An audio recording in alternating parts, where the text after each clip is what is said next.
بسم الله الرحمن الرحیم. نن مو یو بل موضوع ټاکلې ده، څنګه کولی شو یو داسې فولډر جوړ کړو چې هیڅوک یې پیدا نشي کړی. مثلا که تاسو یو فولډر هایډ کړئ، مثلا ګورئ زه دا کمپیوټر کې دغه فولډر چې ده دا زه غواړم هایډ کړم، دا هایډ مې ووهه، نو دا به هر څوک کولی شي دې نه راسي دلته فولډر آپشن ته،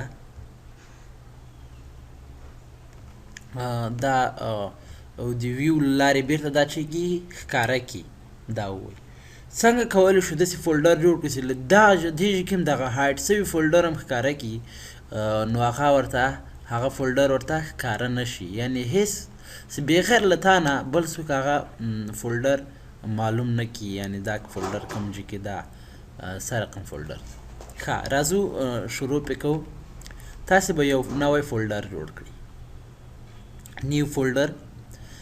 دا هغه نیو فولډر دلته چې نوم لیکئ، دلته به دا نوم پاک کړئ، رایټ کلیک به پې وکئ، نو بیا به راسئ انزرټ یونیکوډ کنټرول چرکټر، دې کې به یو دانه انتخاب کئ او انټر ووهئ. ګورئ دا بې نومه فولډر جوړ شو.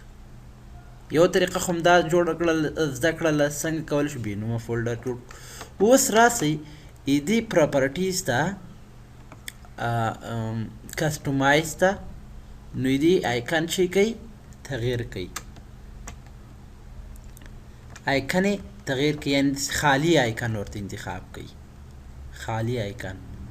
ګورئ هیڅ معلومیږي نه، بغیر له تا نه چې تا ته ځای نه وي معلوم، نو دا فولډر هیڅکله څوک نشي پیدا کولی. سی ام ډي له لارې، فولډر آپشن له لارې دا فولډر نشي پیدا کولی. یو تا ته به معلوم وي چې دغه ځای شاوخوا کې ما فولډر جوړ کړی دی، دغه ځای کې